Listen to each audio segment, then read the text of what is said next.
Hi, this is Josh with LDC Products, and today we're going to be going over one of our newest products, which is our self-leveling loader kit.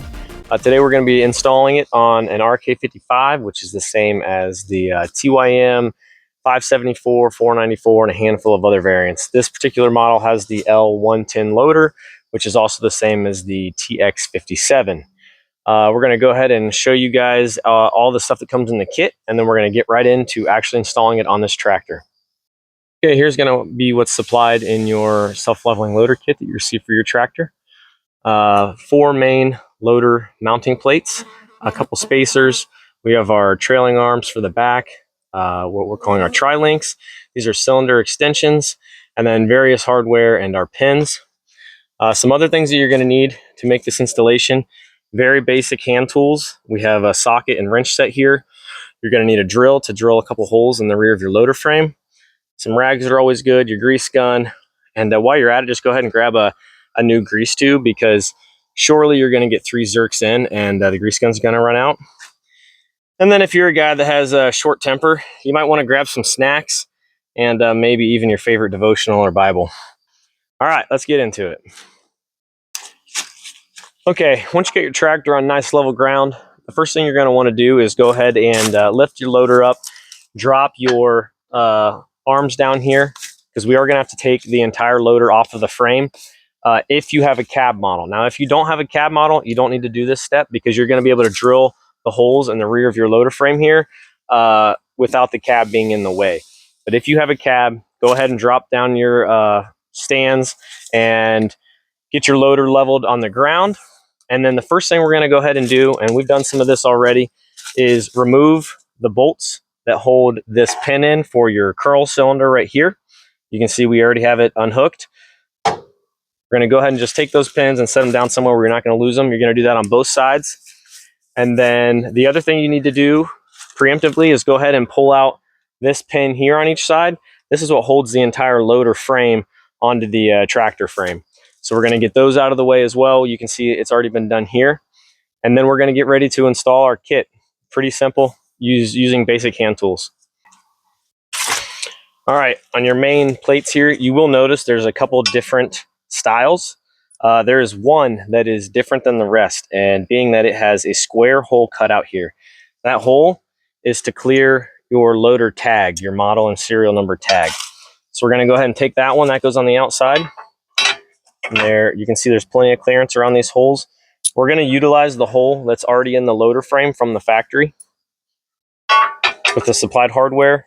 1 washer and our bolt. Go ahead and stick that through. And you will have to run your arm up under here. This is probably one of the hardest parts, with your washer and your nut. If you can't get your hands in here right now, this is something that you can do when the loader comes off the tractor, and it'll be a lot easier to get in here. If you have large hands, or if you don't have very good finger dexterity, you're probably not going to be able to do this the way I'm doing it now. We're going to go ahead and get all 4 plates, 2 on each side, bolted up just loosely. We don't need to tighten anything up right now. We'll get those and then we'll come back to you. Okay, once you get those plates on with those bottom bolts finger tight, next thing you're going to do is insert these spacers with the threaded rod, top and bottom, both sides of course. Then after that, you need to put this rear backing plate on. Simple, 4 bolts. Just go ahead and slap it on real quick. Again, you can tighten these up fairly tight just by finger tight. Nothing, no wrenches yet. Once you get to this point, we are ready to install our trailing arm. We're going to do that right now. Okay, here's our trailing arm. When we install this, we want to make sure we have the grease zerks pointed up, so you'll actually be able to get to them when you need to service the machine. You will find 2 of the longest pins in your kit. Those are what we're going to use to pin these at the back.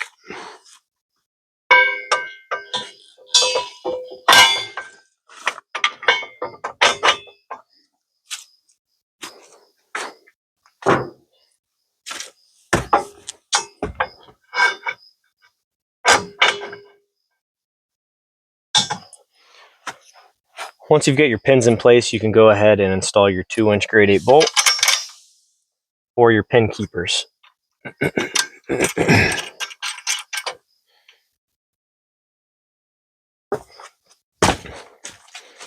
All right, that looks pretty good. Now we're ready for our tri-link.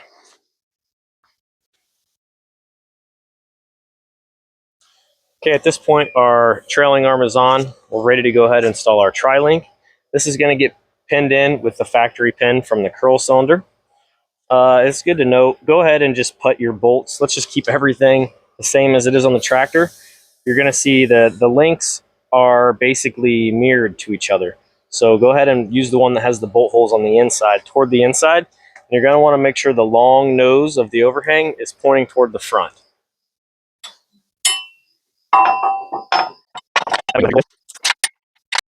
All right, at this point, we can go ahead and grab one of our 4.5-inch pins and hook our trailing arm to our tri-link.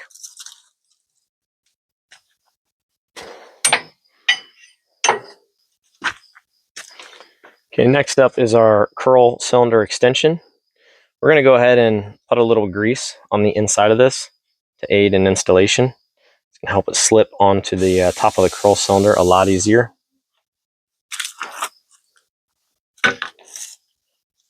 We want to go ahead and keep that pin pushing toward the inside as well.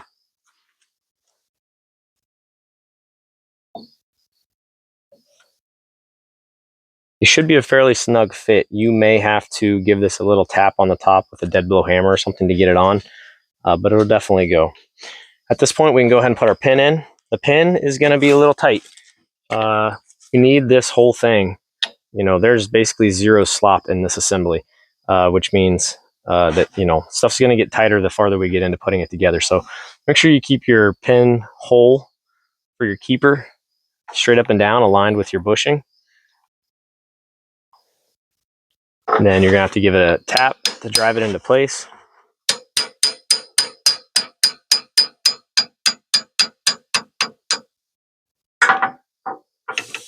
And then we can go ahead and install our keeper bolt there as well. All right, at this point, all of the hardware from the kit is essentially on the tractor. I've gone ahead and done the other side as well. Really, the only main thing left to do to get the kit on is we're going to have to start the tractor up and extend our curl cylinders to get these in place so we can get our pins in.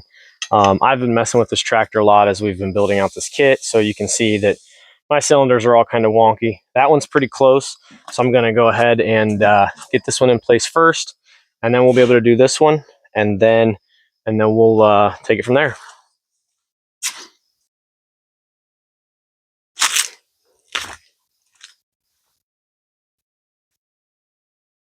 Okay, now that we have this entire kit bolted on, all the individual components, our curl cylinder extension, our tri-link, our trailing arm, and our main mounting plates, we're going to go ahead. We've already pulled our pins for our loader. What we need to do on this cab model is remove the loader from the tractor. We have to have enough room to get in the back of this to drill a 1/2-inch hole through the main loader frame on the tractor. That's going to hold this together and keep it from being able to push backwards or forwards. So we're going to go ahead and just use the hydraulics now. I'm not even going to have to uncouple the hoses. I just need to move the tractor back far enough that I can get in here with a drill and drill those holes on each side. For you guys that have an open station tractor, you're not even going to have to do this. You'll just be able to get right in here and drill your holes. So we're going to go ahead and do that right now.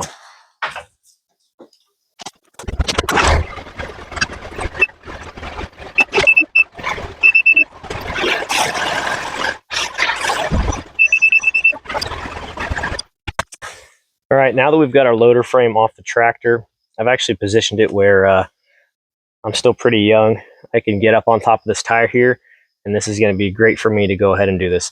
If you guys, if this is not going to be possible, just go ahead and unhook your loader hoses entirely, and you can back completely out of here and get in a comfortable position. Just make sure you're safe, that this thing isn't going to tip. Obviously, you don't want something like this falling on you. All right, and included in your kit are 2 different size drill bits. There's a 1/2-inch drill bit, which is the size of the hole that we actually need, and a 1/4-inch drill bit. A lot of guys that have ever tried to drill steel have a lot of issue with it. I'm going to tell you why right now and give you some tips to try to make this as easy as possible And it's also why we include the drill bits as well as a 1/2 inch or a 1/4 inch to start a pilot hole as well. We're going to start with our 1/2 inch drill bit. Get it chucked up. Now the first thing we need to do is take a look at our loader kit, just visually make sure that it looks like, you know, all of these pin holes and everything should be relatively centered in our loader frame. If it's like way out of alignment or the pin is like hitting in the back of this plate, we got an issue somewhere. But it should work out to where the back of the red factory loader plate is butted up against the back of this 3/8 backer plate here. So once you're confident that everything looks like it's how it should be, we're going to use our 1/2 inch bit to at least start a little pilot spot.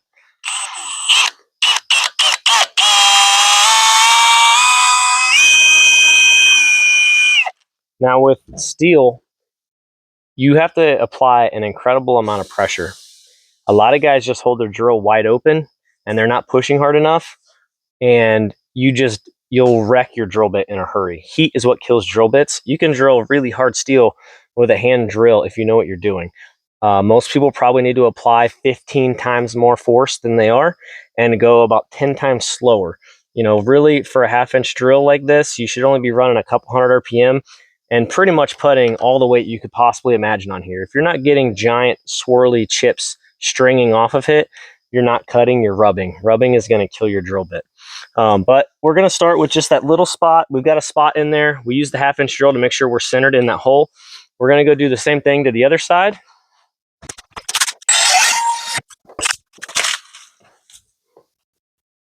Okay, now that we've got that little like pilot hole started, a little dimple in there with our 1/2 inch bit so we know it's centered on that plate, we're going to switch to our 1/4 inch. The 1/4 inch is going to get us a nice pilot hole through there a lot faster, and it's going to allow, when we go up to the 1/2 inch bit, it to cut a lot more smoothly as well. So we're just going to find that pilot hole we already made. I'm going to leave this in real time so you guys can see how hard I'm pushing on this and the strings and the chips that are coming off, and how slow I'm going. I'm pretty much pushing as hard as I can push. You can see pretty good chips coming off of there. See how fast I made it through? That was through a piece of 1/4 inch steel back there.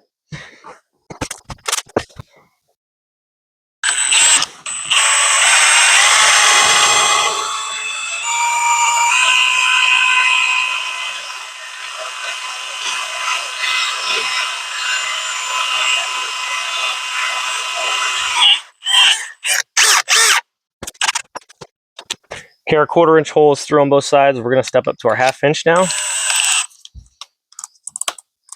Same thing, as much pot pressure as you could possibly cut.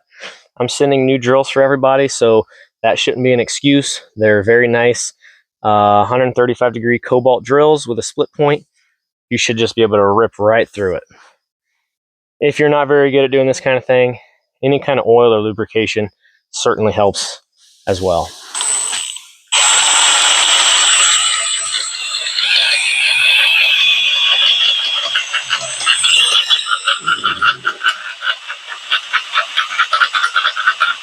See how slow I'm going? Talking maybe 150 RPM, and I'm pushing as hard as I can.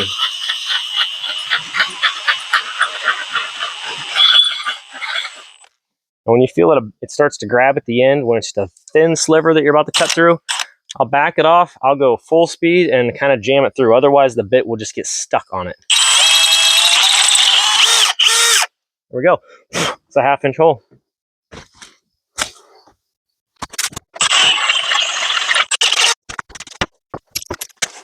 Okay, that was probably the hardest and most technical part of this entire installation. So not too bad, considering what you're getting out of it. At this point, we need to go ahead and install our spacer and our washer on the back here. They are the same part, one of which is just going to go in between the two pieces. And you may have to loosen up this 3/8 plate here. Be gentle. Don't loosen it all the way up because there is some strain on your loader onto this plate right now. Your bucket is essentially attached to this plate. If you take these bolts all the way off, this whole thing could shift. Okay, once that that center spacer's in, you should be able to go ahead and get your bolt through. We're going to go ahead and throw a flat washer on our 1/2 inch bolt. Run through our sandwich of plates. We have one final plate on the inside. This is going to help distribute the load instead of being at a very small point on that 1/4 inch plate of our actual loader frame. It's going to distribute it over this entire 2.5 inch width.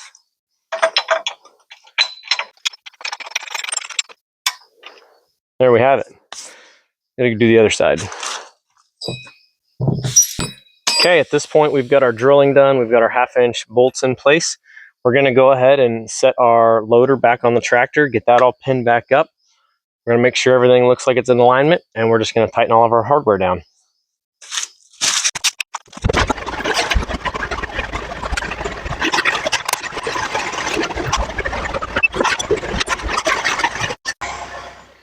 Okay, at this point we've got the loader hooked back up to the tractor. We've got it lifted off the ground.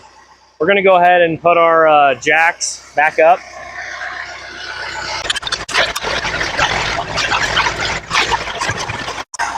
Okay, at this point we've got our leveling jacks up, our bucket laid flat on the ground. We're going to want to go ahead and take a look at our side plates here.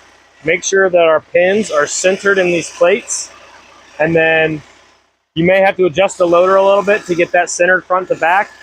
Once you get that all centered, you can go ahead and shut the tractor off. At this point, we're just going to do some final verifications that everything looks like it's fitting well, that everything is centered up.